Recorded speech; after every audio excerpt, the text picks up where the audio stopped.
England's official squad for the Euros has been announced. I was expecting it after the Iceland game, as we did have a deadline of, I believe, 11 p.m. on Friday to announce it, but he's decided already. He knows what he's going to go with, and I like that. I like that he's not waiting on someone to impress him at the end. He's very set on the squad he's got. But there's 7 players missing out. We're going to split it into 2 because I think 3 you can strongly agree on. Never really expected them in the side. I don't think anyone would have really taken them. But they were there maybe just for the experience, as they are all quite young. So fair enough. And those 3 players are James Trafford in goal. Hasn't had a great season, but came through the England youth ranks. It seems like it was for experience. And then Quansah and Jones, both from Liverpool. Again, great season from Quansah breaking through, but not ready yet, not at that level. Curtis Jones as well. I've never really seen a specialised position for him. I don't really know what position he excels in. He just seems to fill a gap in midfield when Liverpool need him to, but he doesn't start for Liverpool. I was surprised he was in the 33, to be honest, so yeah, not surprised about him. But the other 4 players, there's a case for each of them. Those 4 players, we'll start off with the defenders. So Harry Maguire has always been in this England back line, always starts, and he does a very good job at it. But injury is the reason Maguire misses out. So yes, you'd normally take him, but can't play. I don't know when he's expected to be back, whether it's in the knockouts, but I understand it. But then on the other hand, Luke Shaw's going, so I'm guessing Shaw is expected back at some point in the tournament. Maguire won't make it, so he's not on the plane. Fair enough. Then Branthwaite. This is the one I'm shocked about. If you look at the centre-backs going, obviously John Stones starts, but you've then got Mark Guehi, very good. I think he deserves to be there. Ezri Konsa, I'd have probably had Branthwaite at centre-back ahead of him, but he can fill in at full-back. Joe Gomez the same. I'd have Branthwaite ahead at centre-back, but can fill in gaps. And then Lewis Dunk. Very surprised about Dunk being in ahead of Branthwaite. Dunk ahead of Tomori as well. Tomori wasn't even seen in the 33, but I'm surprised Dunk's there. I know he's the experienced one, other than Stones. So he's an experienced player to be there instead of Maguire, but he's not experienced with England. Branthwaite is very good at everything that Dunk can do, and he's the young player. He's going to be in future England squads. I don't see why Branthwaite didn't make it. I think it's harsh. We move on. Now the next 2 players, James Maddison we'll start off with. I understand this one. I think it's harsh. His form at the start of the season was brilliant with Spurs. His form since his injury has really dropped off. He's done okay in an England shirt previously, but if you look at the positions he can fill in, it's mainly attacking mid, and you've got so many players ahead of him. Bellingham, Foden, Cole Palmer, Eze will be ahead of him right now on form as well. So there's no point taking a 5th choice for attacking midfield. And then he can play centre midfield, but he doesn't have the defensive capability. He's a great passer of the ball, and I do think as a centre mid it will work if you played a 3. But then again, you'd be dropping Bellingham back, you'd probably be putting Foden there, so maybe not. So Maddison, there's not really a position for him. His main position is attacking mid. It's the only position he really plays, and there's a lot of options ahead of him. Then the last one, Jack Grealish.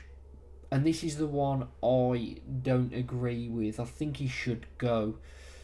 Reason for it is that if we're beating someone, if we're beating a France or a Germany or a Spain or put someone like that, and it's getting a bit tight, you want an out ball. Grealish is that out. You play it to him, the ball sticks to him, he wins a free kick, he keeps hold of the ball, he holds it up for someone else, he frustrates opposition. I don't think he should be starting.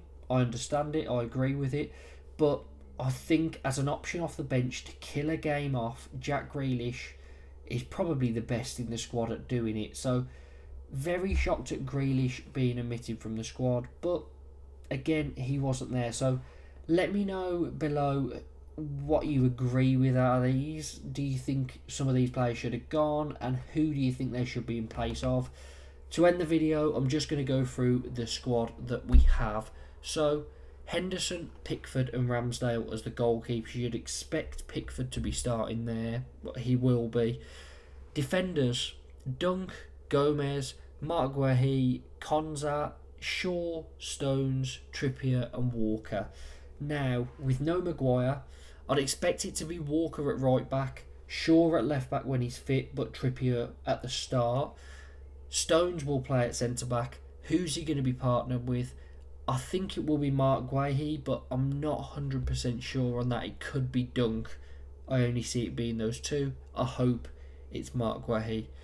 Midfielders, Trent obviously can operate at right back as well, but Trent, Gallagher, Kobbie Mainoo, Rice and Wharton. Now, it's obvious Rice will start. For me, I'd have Wharton next to him, and I said this in the last video. Wharton can sit. Rice for Arsenal recently, but towards the back end of the season, got forward. He had Jorginho or Partey next to him, and they'd sit, and Rice would get forward. He's very progressive. You don't want to kill his game by making him sit in front of the centre-backs, because that's not what he's best at. If you had Wharton there, he'd sit, he'd receive the ball, he'd ping it off quickly to one of the attacking players. He's very precise with his passing, as you saw in the first friendly. I know he came on late, but was it 36 out of 36 passes completed? And some of them were risky. He was breaking the lines, he was playing attacking balls. It wasn't just square balls and backwards. So Wharton, for me, will release Rice and give him that licence to roam. I think Wharton should be the man, but I don't think he'll go with him. I think Alexander-Arnold and Gallagher are ahead of him in Southgate's plans.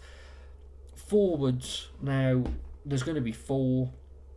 We've got Bellingham, Bowen, Eze, Foden, Gordon, Kane, Palmer, Saka, Toney and Watkins. Now we can rule out Toney and Watkins starting because Kane will be up top, understandably. Saka will be on the right. Bellingham will be in attacking midfield unless they drop him back and put him next to Rice. Foden will be on the left. Now, if they drop Bellingham back, I think Foden plays attacking mid, and for me, I'd play Gordon on the left. The reason for this, and you may think Cole Palmer deserves it, Eze deserves it, Anthony Gordon gives us something different. He doesn't want the ball to feet all the time. Bellingham will make the odd run, but again, Bellingham to feet, Foden to feet, Saka to feet.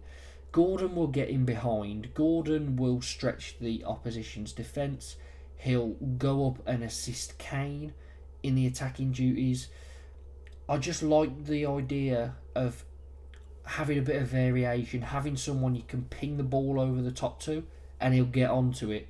So I'd like to see Gordon playing if he drops Bellingham in as a centre mid, but I don't think it will happen. So yeah, that's the England squad, the 26 announced, the 7 that have been cut, and what I'd go with in the squad. Let me know down below your thoughts on the squad. Make sure to like and subscribe. Hopefully we can have a great tournament. We've got a friendly tomorrow, so first of all, let's hope that we do well in that. Come on, England.